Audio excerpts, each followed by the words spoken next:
Hola, buenos días, tengan todos ustedes. Me presento, mi nombre es Roxana Galván Suárez. Soy médico residente de segundo año de la especialidad en psiquiatría del Instituto Nacional de Psiquiatría Ramón de la Fuente Muñiz. Y el día de hoy me complace compartir con ustedes la siguiente sesión bibliográfica. Quiero expresar mi más sincero agradecimiento a mi coordinador, el doctor Javier Amado Lerma, actual jefe de servicios del Centro de Salud Mental y Adicciones de la Comunidad CISAMAC, antes CAF, por su invaluable apoyo, orientación y compromiso en la realización de esta sesión bibliográfica, la cual se titula Psychiatric Comorbidity in Order of Condition Onset Among Patients Seeking Treatment for Chronic Pain and Opioid Use Disorder, que se traduce como comorbilidad psiquiátrica en orden de aparición en pacientes que buscan tratamiento para el dolor crónico y el trastorno por consumo de opioides. En resumen, los antecedentes, la comorbilidad de dolor crónico y el trastorno por consumo de opioides, o UD por sus siglas en inglés, produce un impacto en la salud integral tanto a nivel individual como social.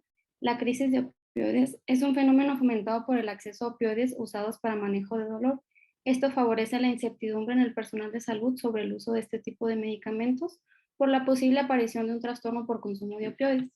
Es prevalente la dificultad para identificar la temporalidad de presentación sindromática. Investigaciones mencionan que el orden de aparición podría relacionarse con la manifestación de un mayor consumo de opioides en presencia de dolor crónico con un incremento en el consumo de otras sustancias, como la heroína, o una alta expresión de trastornos mentales, siendo los más frecuentes los trastornos de ansiedad y afectivos. El objetivo fue comparar la comorbilidad psiquiátrica entre pacientes que han buscado tratamiento para dolor crónico y el trastorno por consumo de opioides, tomando la referencia del tiempo de aparición. El diseño del estudio se trató de un estudio comparativo, observacional, retrospectivo, transversal, descriptivo y heterodémico. En los resultados, pues se evaluaron a 170 pacientes, los cuales se integraron en tres grupos: 52% en el grupo de Pain First, 35% en el grupo de OUD First y en el 13% en el grupo de Same Time. Se detectó que la heroína fue la primera sustancia de consumo en cada grupo con mayor impacto en el OUD First.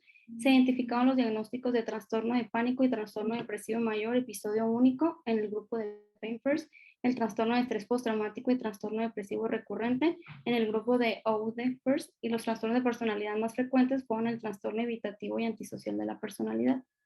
Al realizar análisis de regresión logística multivariada, la presencia de un diagnóstico de eje 1 no distingue el orden de aparición de dolor crónico del consumo de opioides.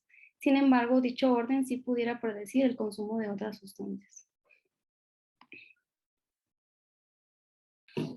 ¿Existe algún comentario, pregunta a lo ya leído?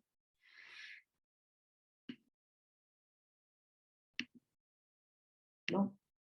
Bueno, pues, Roxana, empezamos con la presentación, por favor.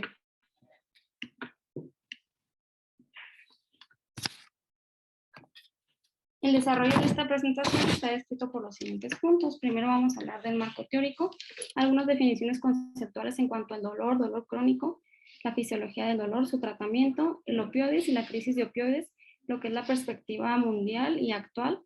En el caso de la perspectiva en México, el trastorno por consumo de opioides y su relación con los trastornos psiquiátricos.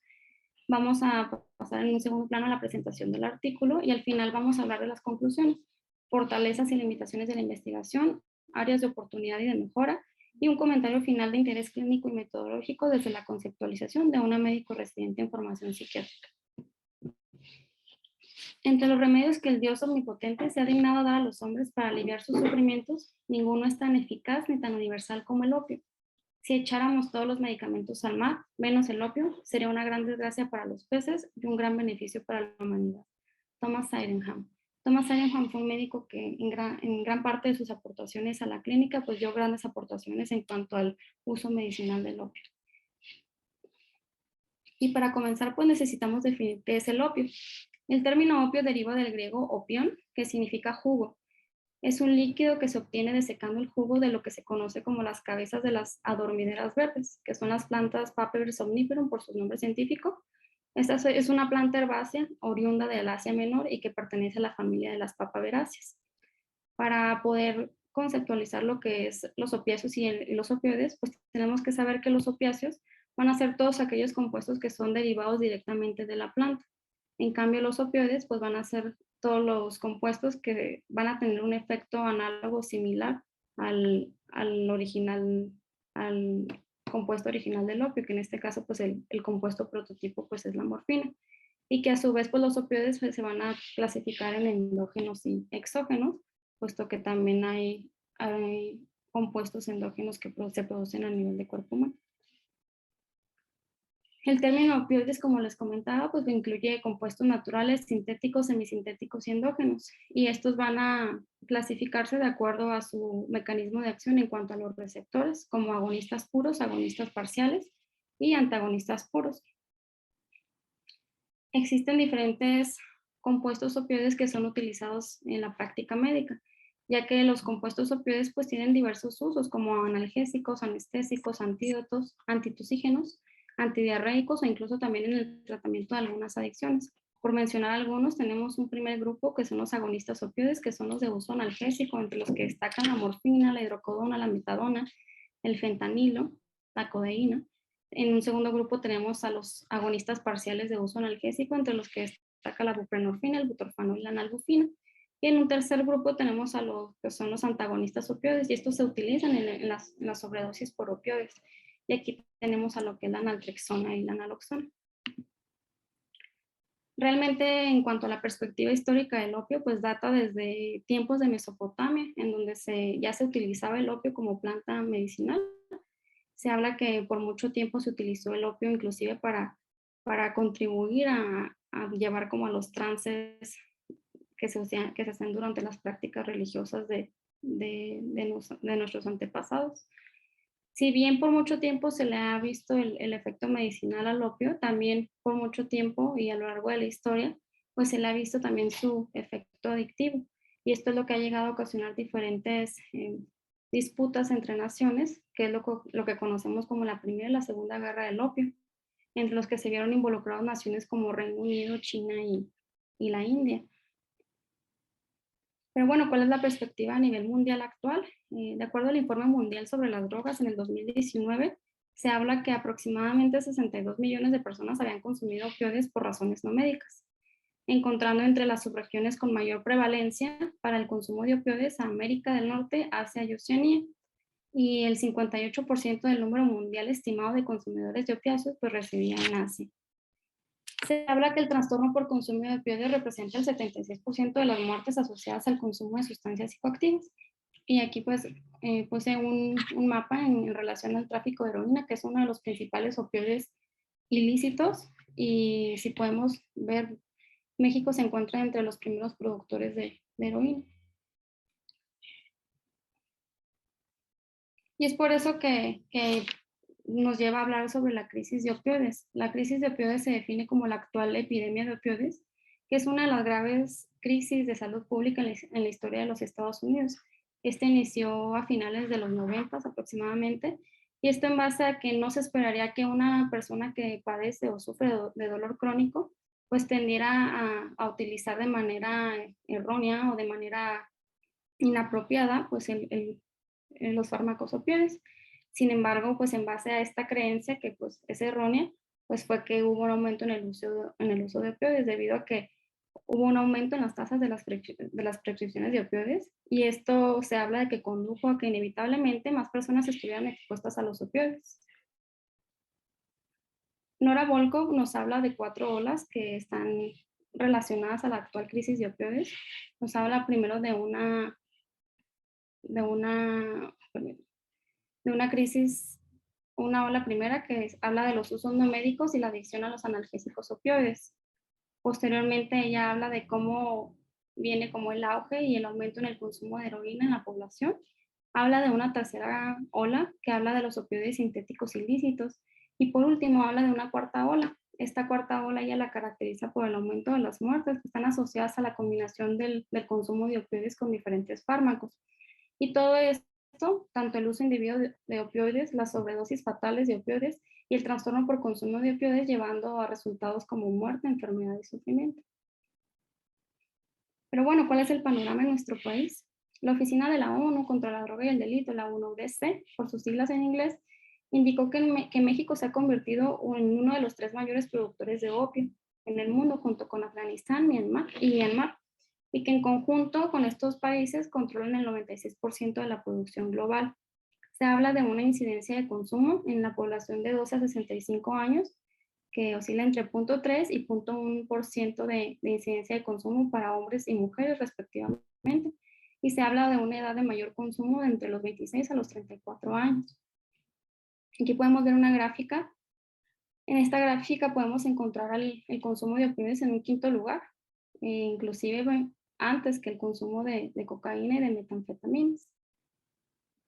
Y por otro lado, pues el impacto del consumo de sustancias en México de acuerdo a la carga de enfermedad, en donde encontramos el trastorno por uso de opioides en un tercer lugar, inclusive por encima del trastorno por uso de cocaína, de estimulantes y de cannabis. Entonces, para saber por qué las personas están consumiendo opioides, pues tenemos que saber por qué se indican los opioides, siendo su principal indicación el dolor. El dolor se define como una experiencia sensorial y emocional desagradable asociada con daño tisular real o potencial. Va a estar influenciada por factores biológicos, psicológicos y sociales. No puede ser inferido solamente por la actividad de las neuronas sensoriales. Se aprende a través de las experiencias de vida y va a fungir también como una función adaptativa que puede tener efectos sobre la funcionalidad y el bienestar. En términos generales sobre la fisiología del dolor, tenemos que existe una lesión tisular. Posteriormente, la lesión tisular va a desencadenar lo que es un proceso inflamatorio. Este proceso inflamatorio va a liberar mediadores, entre los que destacamos la serotonina, que es un neurotransmisor que nosotros conocemos, y estos mediadores van a llevar a señalizaciones que van a ascender por medio de la médula espinal hacia el sistema nervioso central. De acuerdo a la Organización Mundial de la Salud, el dolor se puede clasificar de acuerdo a su temporalidad y de acuerdo a su localización. Se clasifica en dolor agudo y dolor crónico de acuerdo a su temporalidad. Y el dolor crónico, a su vez, que es el de interés para esta sesión, se divide en dolor crónico primario por cáncer, postquirúrgico o postraumático, neuropático, por facialis y por cefalea, el dolor visceral crónico y el dolor musculoesquelético. Bueno, ¿cuál es la experiencia del dolor agudo y crónico a nivel del sistema nervioso central? Realmente existen muchas áreas involucradas neurobiológicamente en la experiencia del dolor.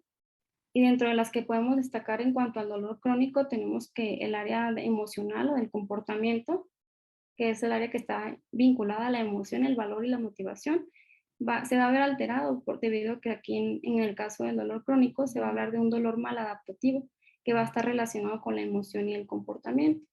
También por otra parte en lo que son las áreas multisensoriales, donde hay una integración multisensorial del dolor, se habla que el dolor crónico va a realizar como alteraciones a nivel del procesamiento del dolor a nivel alto. Y en cuanto a la modulación descendente, se habla que el dolor crónico pues tiene un control del dolor descendente a nivel disfuncional. De una forma disfuncional, todo esto va a conllevar a que se continúe perpetuando el dolor crónico y sobre los cambios que se van a observar a nivel neurobiológico. El dolor crónico, entonces, como tal, pues es aquel dolor que va a tener una duración mayor a 3 meses, que tiene mecanismos fisiológicos diferentes, pero que crea las bases para que aparezcan cambios fisiológicos y psicológicos, los cuales son una parte integral del problema y que van a potenciar el sufrimiento de la persona. Si nos adherimos de forma estricta al concepto de enfermedad definido por la Organización Mundial de la Salud, se llega a la conclusión de que el dolor crónico constituye una enfermedad per se, siendo el dolor lumbar el dolor más frecuente crónico, el cual se define como un síndrome musculoesquelético cuyo principal síntoma es la presencia de dolor focalizado en el segmento final de la columna vertebral. Se habla que el dolor lumbar afecta del 70 al 80% de la población en algún momento de la vida, que del 5 al 20% de las lumbalgias se van a llegar a cronificar y por ende esto va a implicar un gran problema de salud pública por todos los gastos que conlleva. El dolor crónico en general y la lumbalgia en concreto pues están asociados a factores psicosociales como es el estrés, la ansiedad y la depresión, lo que nos habla de que el dolor crónico pues está asociado en gran parte a lo que se le conoce como emocionalidad negativa. En este caso aquí del lado izquierdo y hablando de la emocionalidad negativa, podemos ver cómo el dolor se ve involucrado en algunos trastornos psiquiátricos como es la depresión y la ansiedad. Por otro lado, en su imagen del lado derecho, podemos ver cómo el modelo de diátesis estrés pues va a llevar a que las personas que padecen dolor crónico también puedan tener y presentar una mayor vulnerabilidad a desarrollar un trastorno depresivo. Es por eso que es es algo muy importante tener el manejo del dolor y tratar el dolor. Aquí les pongo la escalera analgésica propuesta por la OMS, donde podemos encontrar que los opioides se encuentran en el segundo y el tercer escalón de tratamiento. Y derivado de esto, pues han surgido como muchas postulaciones para el manejo de dolor, siendo una de ellas la guía para la prescripción de opioides para el dolor crónico en el año 2016. Esta guía fue publicada por la CDC, los Centros para el Control y la Prevención de Enfermedades de Estados Unidos de América. Dentro de esta guía, pues los principales objetivos era determinar cuándo iniciar o continuar opioides en dolor crónico, cómo seleccionar el opioide, la dosis, la duración, el seguimiento y la discontinuación, cómo evaluar el riesgo y poder abordar los daños del uso de opioides. Pero ¿por qué pues es tan importante hablar de los daños del uso de opioides? Tenemos que saber que el principal riesgo al utilizar opioides pues es el trastorno por consumo de opioides, lo que es la adicción a los opioides. Tomando en cuenta esto, pues tenemos aquí un dolor persistente va a llevar a que haya una atención centrada al dolor a nivel del sistema nervioso central. Esta atención centrada al dolor y a su vez aunada al distrés emocional, pues va a llevar a que la persona pueda presentar un alivio temporal cuando se le indique un opioide. Sin embargo, una vez que hay un alivio temporal por opioide, pues va a existir un reforzamiento positivo al uso de opioide. Y esto va a derivar a que la atención centrada en esta ocasión ya no sea hacia el dolor, sea hacia el opioide. Cuando la atención centrada cambia a ser hacia el opioide, pues va a existir una búsqueda compulsiva del opioide. Y esto con la intención de aliviar temporalmente pues la necesidad del opioide, llevando también a su vez a estados de hiperalgesia, a una pérdida del control del uso y a con una consecuente pues aparición de la adicción, de la dependencia o el trastorno por consumo de opioides, como gusten ustedes llamarlo. Es por eso que es importante abordar el tema de patología dual. La patología dual es un término utilizado para describir la concurrencia de un trastorno adictivo y otro trastorno mental en la misma persona. Se habla de tres hipótesis que se han propuesto. La primera es que las adicciones se comportan como trastornos primarios. La segunda es que existe una teoría de la automedicación, es decir, que las personas buscan las sustancias para paliar síntomas que ya estaban ahí presentes. Y se habla de una tercera hipótesis etiológica en la que se postula que ambos trastornos aparecieron al mismo tiempo. Y esto conlleva que la patología dual pueda tener intervenciones de factores genéticos, neurobiológicos y medioambientales. Es por eso que para términos de la presentación, pues necesitamos definir qué es la dependencia de opiáceos. En este caso, lo definimos de acuerdo al DSM-4, puesto que para fines de la presentación es el instrumento diagnóstico que utilizan también nuestros autores. Se conoce como dependencia de opiáceos a un patrón desadaptativo del consumo de opiáceos u otras sustancias que va a conllevar a un deterioro o malestar clínicamente significativo, sobre todo en un periodo continuado en los últimos 12 meses. ¿Alguien tiene abierto su micrófono? Van a existir algunos conceptos como tolerancia, abstinencia, y se habla que la persona que consume la sustancia va a estar... Perdón, Rosana, perdón. Andrea Cecilia Casas tiene abierto su micrófono. ¿Lo podrá apagar, por favor? Gracias.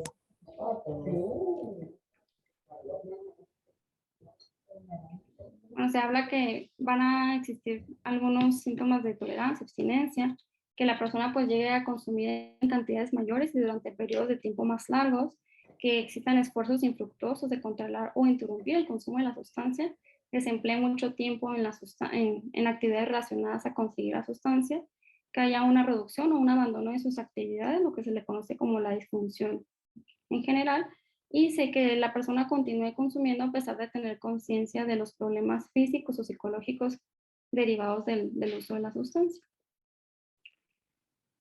Tenemos diferentes evidencias que evalúan estas tres variables.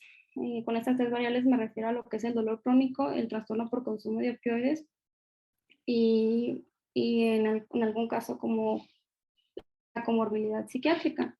Estos estudios pues han arrojado dentro de sus resultados en algunos que el 92% de los participantes se integraban para un diagnóstico psiquiátrico cuando existía dolor crónico y trastorno por consumo de opioides, que aproximadamente el 50% de los participantes del trastorno por consumo de sustancias experimentaban dolor crónico en el caso de del segundo artículo. En el tercero, el 58.2% de los participantes reportó que el trastorno por consumo de sustancias precedió al dolor. Y en el cuarto, lo que se encontró es que la asociación entre la mayoría de los trastornos por consumo de sustancias y trastornos de ansiedad o depresión fue significativa, con una P menor a 0.05. Es por eso que una de las personas que han estado muy involucradas en el estudio del dolor crónico y el trastorno por consumo de sustancias es el autor principal del artículo que vamos a presentar. Él es el doctor Declan Berry.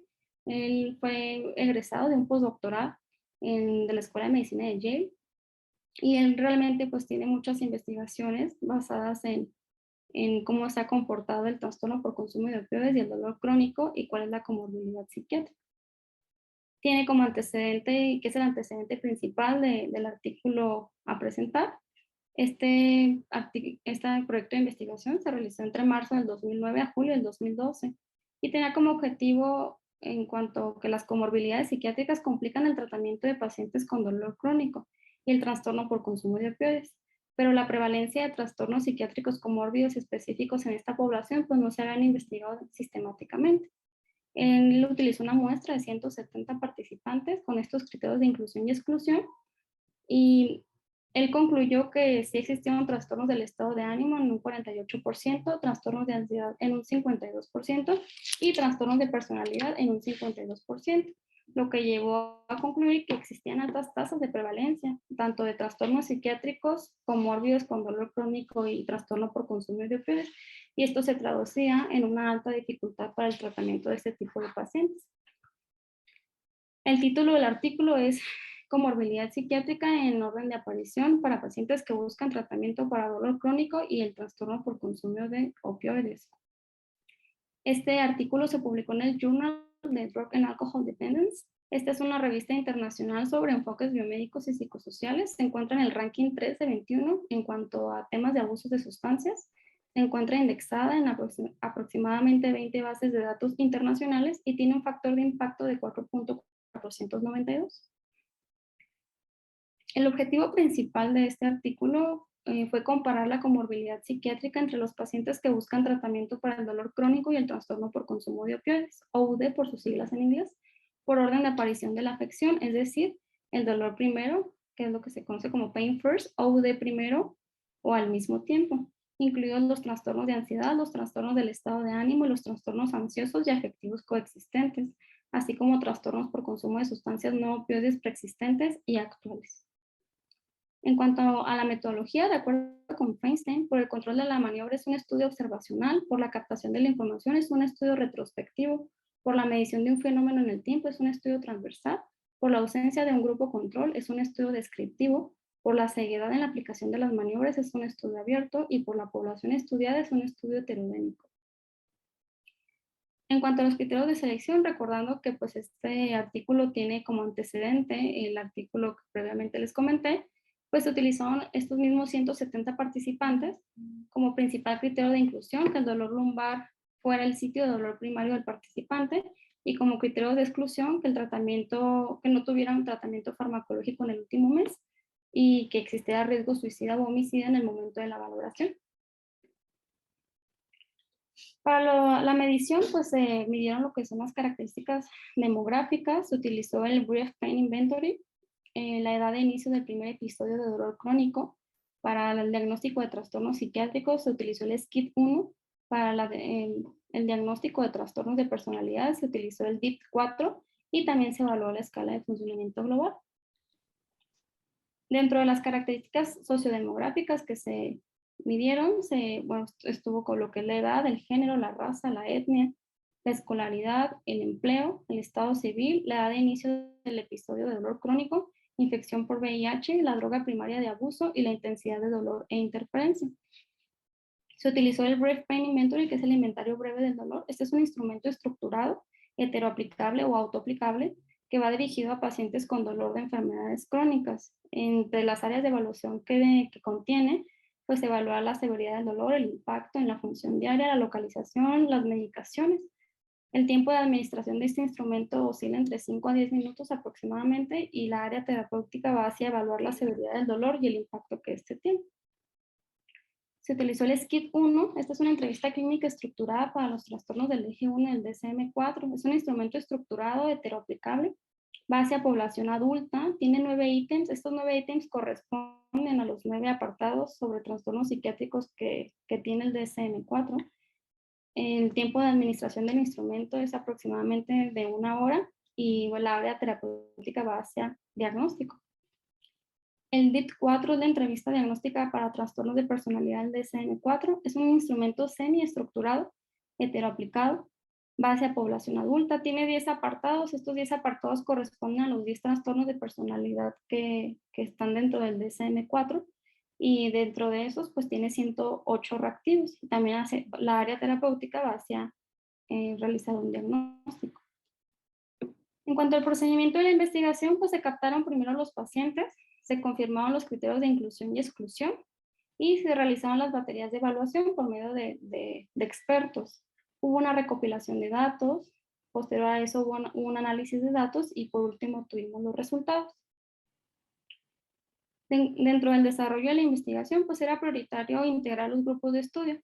Tenemos que todos los pacientes iban a presentar dolor crónico, puesto que era uno de los criterios de inclusión. Y en base a esto, pues era ver cuántos pacientes a partir del dolor crónico presentaban un trastorno por consumo de opioides o un trastorno mental, sobre todo depresión y ansiedad.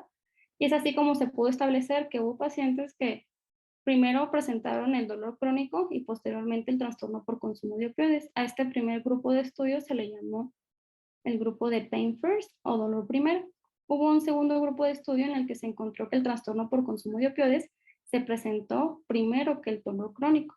A este grupo de estudios se le conoció como consumo de opioides primero o por sus siglas en inglés OUD First. Y hubo un tercer grupo en el que se encontró que el dolor y los opioides, el dolor crónico y el trastorno por consumo de opioides, pues se presentaban al mismo tiempo. Fue así la manera en cómo se integraron los 3 grupos de estudio, que fue el tercer grupo al mismo tiempo o same time. En cuanto al análisis estadístico, pues tenemos que se estableció que el grupo de Pain First, pues se estableció que este era el año de inicio del dolor, precedió al trastorno por consumo de opioides. Para el segundo grupo, que era el grupo de el OUD First, que es Opioid Use Disorder First, que es el trastorno por consumo de sustancias primero, el año de inicio del OUD precedió al dolor. Y en el tercer grupo, que es el grupo de Same Time, pues que el mismo año del inicio del dolor crónico, también ese mismo año los participantes presentaron el trastorno por consumo de opioides. Se buscaron diferencias entre los grupos, sobre todo en cuanto a las características sociodemográficas y clínicas, utilizando ANOVA para las variables continuas y chi cuadrada para las variables discretas. Sí se detectaron diferencias entre los 3 grupos, es por eso que se realizó un método el método de Shift para ajuste de significancia. Y para analizar las demás variables se utilizó una regresión logística multinominal. Aquí se establecieron 3 grupos de variables. El primer grupo de variables en cuanto a la condición psiquiátrica general, que evaluó los diagnósticos psiquiátricos del eje 1, del eje 2 y la escala de funcionamiento global. Para el segundo grupo, las variables de estudio correspondieron a los trastornos depresivos, trastornos de ansiedad, comorbilidad, los trastornos de sustancias previos y actuales, y para el tercer grupo, el consumo de heroína como tratamiento primario. Se utilizó una categoría de referencia que fue la que correspondió al grupo de Pain First, y de acuerdo a esta categoría de referencia, pues se realizó una comparación entre los diferentes grupos. Es decir, el grupo Pain First se comparó contra el grupo de OUD First y el grupo de Pain First se comparó con el grupo de Same Time. Y entre el impacto de las comorbilidades, pues de acuerdo al número de evaluados, tenemos que el mayor número de evaluados en primer lugar fueron los que presentaron el dolor crónico primero, en segundo lugar el trastorno por consumo de opioides primero, y en el tercer lugar el grupo que presentó tanto dolor crónico y trastorno por consumo de opioides al mismo tiempo. Y en cuanto a los resultados, pues se habla que del 52% de los participantes estuvieron en el grupo de Pain First, el 35% en el grupo de OUD First y el 13% en el grupo de Same Time. No hubo cambios significativos en los grupos entre los datos demográficos, y aquí es de importancia mencionar que si bien la heroína fue la droga más utilizada en los 3 grupos, Sin embargo, pues sí tuvo significancia en el grupo de OUD-first, que es en el grupo de dependencia de opioides. Dentro de las variables sociodemográficas podemos observar que los hombres de raza blanca, no hispanos, graduados de preparatoria y solteros, divorciados o separados, fueron los que estuvieron con mayor frecuencia de acuerdo a la proporción de cada muestra. En este caso, pues la infección por VIH en los 3 grupos estuvo negativo, tanto en el grupo de Pain First, OUD First o Same Time. Y pues como les comentaba, pues la heroína como droga primaria de abuso estuvo presente principalmente en el grupo de Pain First y en el grupo de OUD First. Y aquí llama la atención que existió una diferencia en cuanto a la edad de presentación del primer episodio de dolor crónico y la edad de presentación del trastorno por consumo de opioides. Y podemos ver que existe una diferencia de edad aproximadamente de 7 años, tanto en el grupo de Pain First como en el grupo de OUD First, que es aproximadamente la latencia de la que se habla entre la presentación de estas dos condiciones. En cuanto a las características psiquiátricas de los pacientes por grupo, podemos encontrar que en cuanto a los trastornos de ansiedad, el trastorno de estrés postraumático fue el más frecuente en el grupo de OUD First y en el grupo de Same Time. El trastorno de pánico fue el más frecuente en el grupo de Pain First. En el caso de los trastornos del ánimo, podemos observar que el trastorno depresivo mayor en episodio único fue más frecuente en el grupo de Pain First y en el grupo de Same Time. Y en el caso del trastorno depresivo mayor recurrente fue más frecuente en el grupo de OUD First. Y aquí podemos observar cómo la ansiedad y la depresión se encontraron de manera comórbida en el grupo de Same Time, con mayor frecuencia.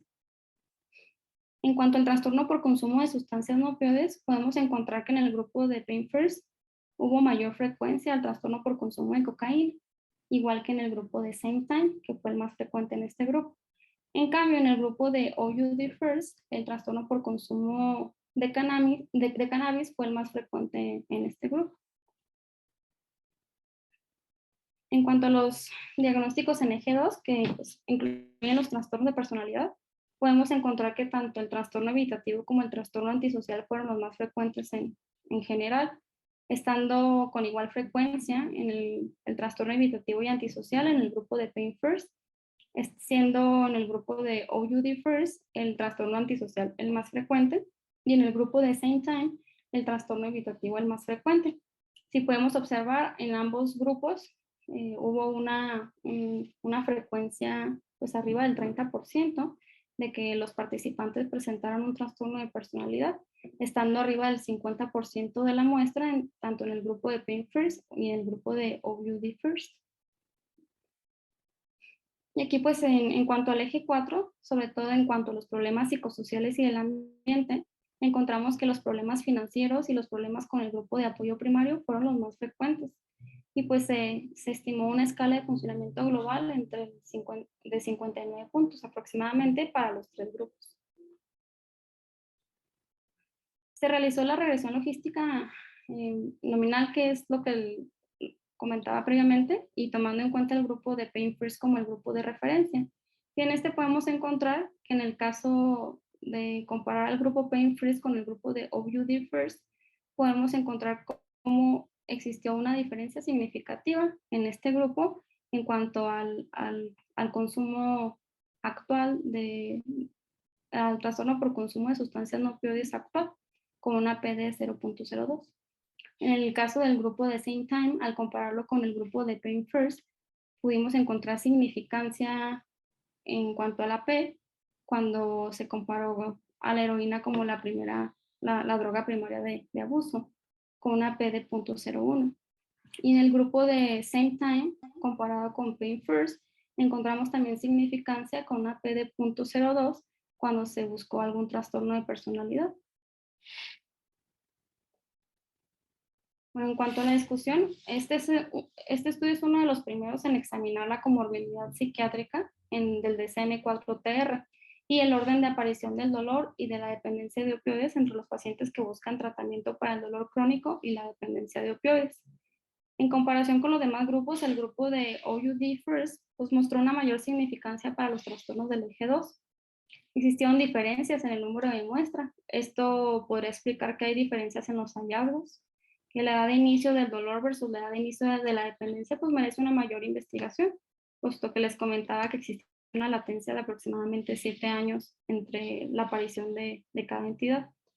La comorbilidad entre la ansiedad y la depresión pues ocurrió con mayor frecuencia en el grupo de same time, lo que nos traduciría en que no tratar la ansiedad y la depresión pues tienen efectos nocivos sobre el dolor y los trastornos por consumo de sustancias.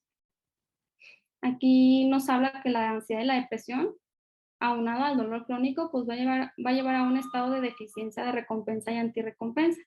Esto va a incrementar la recompensa asociada a los opioides exógenos.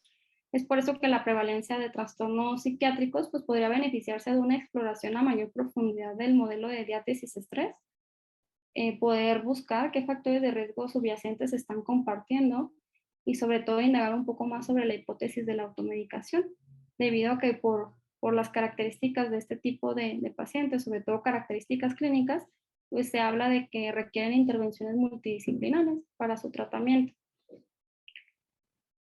Es de importancia mencionar que pues, no se examinó el método inicial de exposición a opioides, es decir, existe una prescripción médica de opioides, después viene una prescripción no médica de opioides y después viene un uso de opioides de manera ilícita. Lo que nos llama la atención porque podemos encontrar que existió uso de heroína como droga primaria en los 3 grupos.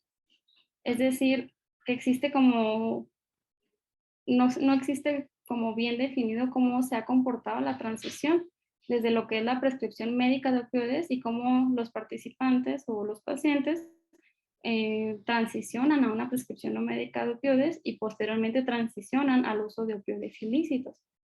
Los participantes pues, mostraron tasas altas de problemas psicosociales y ambientales, y tomando en cuenta esto y en cuanto a las características sociodemográficas, pues podemos observar que sobre todo hombres que estaban separados, divorciados, que tenían problemas económicos, fueron los que mostraron como mayor vulnerabilidad para presentar esta condición de multimorbilidad, y que los determinantes psicosociales, pues en definitiva van a afectar el tratamiento de los pacientes.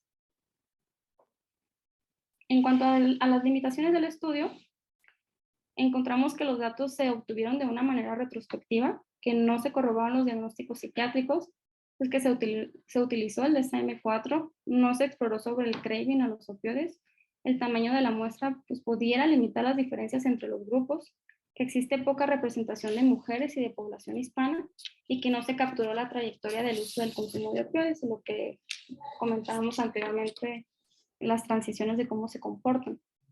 Sin embargo, dentro de las fortalezas del estudio, pues este es el primer paso a explorar esta multimorbilidad, que no debemos asumir que el dolor crónico precede a la dependencia de opioides. Los resultados indican que los participantes que se encuentran en el grupo de OUD First pues tienen un mayor riesgo de presentar un trastorno por consumo de sustancias no opioides. Y el estudio pues permite ver el tiempo de latencia entre el dolor crónico y el trastorno por consumo de opioides. Dentro de las conclusiones, tenemos que el uso de heroína pues, podría ser un posible indicador de los mecanismos de recompensa implicados, que la comorbilidad psiquiátrica presente e influenciada por el orden de aparición de las condiciones, de las condiciones médicas, pues sería de interés a continuarla explorando, que en un porcentaje significativo pues existe un mayor riesgo de algún otro trastorno por consumo de sustancias comórbido en el grupo de OUD First, que estos pacientes son pacientes de complejidad para la intervención terapéutica, y que si bien el estudio cuenta con limitantes, sin embargo, con áreas de oportunidad para una intervención multidisciplinaria. Pues anteriormente hablábamos de esta latencia que presentan los pacientes, que hablamos que es aproximadamente entre 7 a 8 años. Y esta latencia pues podría dar la oportunidad tanto de prevenir y evitar la aparición de los dos diagnósticos. En cuanto a las reflexiones, a nivel de la metodología, pues estamos hablando de que este es un estudio retrospectivo, que si bien pues permite que el estudio de la muestra sea más rápida, y el tipo de estudios retrospectivos pues tienen también importancia en cuanto al control y seguimiento epidemiológico de los participantes. Sin embargo, al menos en el estudio de esta multimorbilidad, pues sí puede llegar a generar sesgos puesto que ya la muestra pues se encuentra filtrada, por decirlo así, y también puede generar sesgos en cuanto a las fallas de memoria que pudieran llegar a tener los participantes. Es por eso que yo propondría que si en algún momento pues se pudiera continuar estudiando esta multimorbilidad, pues se postulara pues el uso de un estudio prospectivo. En cuanto al interés clínico, pues es bien importante conocer cómo se comportaron los grupos de estudio, puesto que esto enriquece mucho a nivel clínico, cómo pudiéramos también nosotros intervenir cuando estemos frente a alguno de estos pacientes. Y que si bien pues es un hecho que la multimorbilidad, que es en este caso como se maneja, pero que también se ha postulado que se le conozca como patología trial, pues pueda brindar como mayores conocimientos para continuar previniendo pues que los pacientes estén presentando estas comorbilidades. Y si bien pues las áreas de oportunidad que desde mi punto de vista muestra este estudio, es que muestra pues gran parte a una población que consume opioides y que está comórbida con un padecimiento de dolor crónico. Y si bien existen pocos estudios a nivel de nuestro país que no hablan como mucho sobre el trastorno por consumo de opioides, por destacar alguno, el Instituto Nacional de Psiquiatría, Ramón de la Fuente Muñiz, participó en un estudio que se llama Cuqueando la Chiva, que fue un estudio que se encargó de estudiar cómo se está comportando el consumo principalmente de heroína, pero este es limitado solamente a la frontera con Estados Unidos. Es por eso que desde mi punto de vista, pues impresiona que falta explorar un poco más sobre esto y pues tener más estudios que puedan reforzar el conocimiento que pues estamos viendo y que se está comportando tanto en países cercanos como es este país de Estados Unidos, que pues realmente hay gran cercanía territorial con nosotros y que valdría la pena pues también con nosotros pues tener más estudios que pudieran complementar el abordaje de este tipo de pacientes y en este caso pues también puede prevenir la aparición de esta multimorbilidad.